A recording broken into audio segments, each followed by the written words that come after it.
बार बार बाबा साहब डॉक्टर भीमराव अम्बेडकर जी का अपमान होना ये बहुत ही शर्मनाक है। पूरे देश में रोष है। बोलिए बोलिए। जिस प्रकार कोई असामाजिक तत्व ऐसी हरकतें कर रहे हैं, उसके बावजूद राज्य सरकार मौन है। ऐसी खामोशी, ऐसी नाकामी, जनता त्रस्त है। देश का सबसे बड़ा अनुसूचित जाति वर्ग की जनसंख्या का ये राज्य है और वहाँ पर ऐसे काम हो रहे हैं। आप योजनाएं लागू नहीं कर पा रहे, आप उनके हितों की रक्षा नहीं कर पा रहे, उसके बावजूद उनके मान सम्मान, उनके युग पुरुष, उनकी प्रतिमाओं की रक्षा नहीं कर पा रहे। गरीब अनुसूचित जाति वर्ग का व्यक्ति अपने न्याय पाने के लिए घूम रहा है, सम्मान पाने के लिए घूम रहा है। आप वो काम नहीं कर पा रहे, सिर्फ आप फ़ोटो लगाकर लोगों को भ्रमित करना काम कर रहे हो। ऐसी फ़ोटो लगाने का क्या औचित्य है? मेरा मानना है कि राज्य सरकार को तुरंत एक्शन लेना चाहिए, अपराधियों को पकड़ना चाहिए और अपनी नाकामी के लिए जनता से माफ़ी मांगनी चाहिए।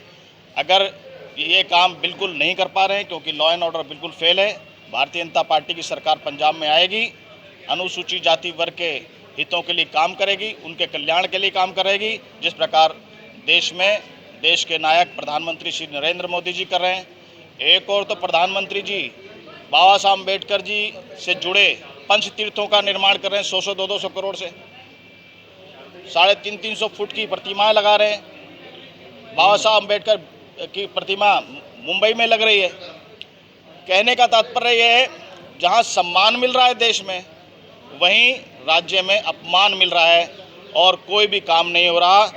मेरा मानना है कि जहां इंडी गठबंधन और इंडी गठबंधन के जो समर्थक पार्टियां हैं, वहां पर स्थितियां बहुत ख़राब हैं।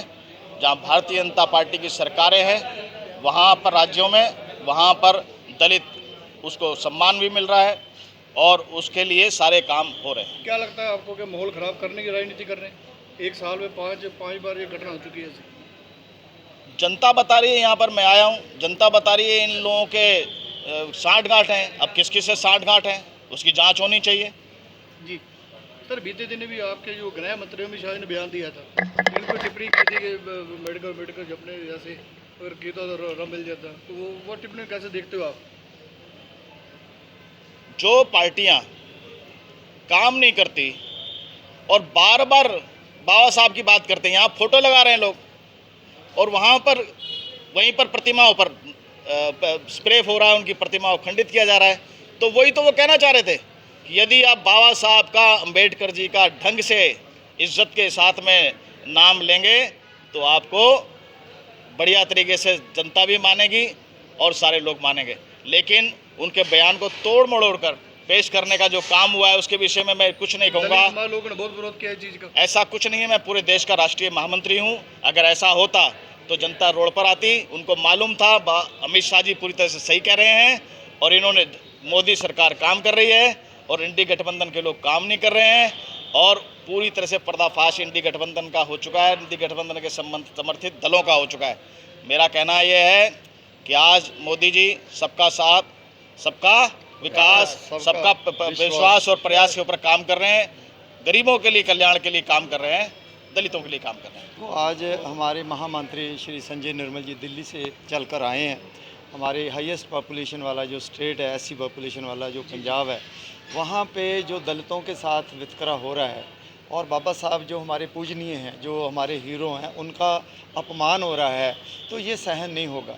एक तरफ तो भारतीय जनता पार्टी इतना बड़ा जो कदम उठा रही है कि बाबा साहब का सम्मान हो राष्ट्रीय और अंतर्राष्ट्रीय स्तर पे। एक तरफ जो हमारा मुख्यमंत्री है, वो क्या है, एक भंड की तरह बिहेव कर रहा है, भंड की तरह बर्ताव कर रहा है। आपने बात की है अमित शाह जी की कि जी उन्होंने ऐसा बोला, लेकिन अमित शाह जी ने जो बोला है वो ये कहा कि भाई बाबा साहब अम्बेडकर आप चिल्ला रहे हो। बाबा साहब ने क्या कहा उसको पढ़ो। उन्होंने देखो, इन्होंने जितना अपमान किया कांग्रेस ने, और कह रहे हैं संविधान बचाओ, आजकल भी रैली कर रहे हैं संविधान बचाओ। संविधान तो सारा खराब आपने किया।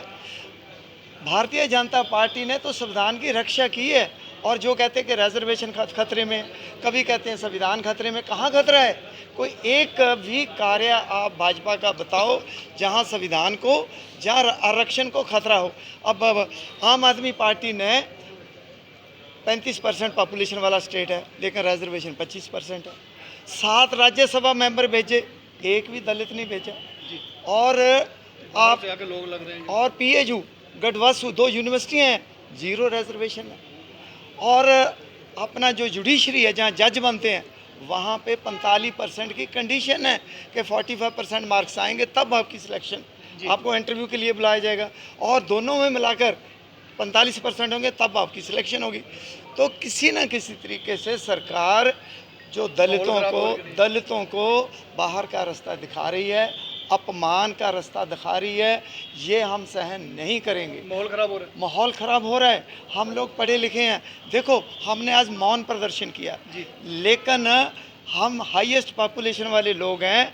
हम डंडा सोटा से बात नहीं करना चाहते, हम अपनी बात को पहुंचाना चाहते हैं कि भैया ये समझो, नहीं तो गुरु गोविंद सिंह जी ने कहा था, कोई किसी को राज न दे है, जो ले है निज बल से ले है। वो लास्ट होगा रिजॉर्ट, कि अगर डंडा सोटा उठाना पड़ेगा तो वो बाद में सबसे लास्ट में करेंगे। लेकिन अभी बातों से, लातों के भूत अगर बातों से ना माने तो करेंगे वो बात।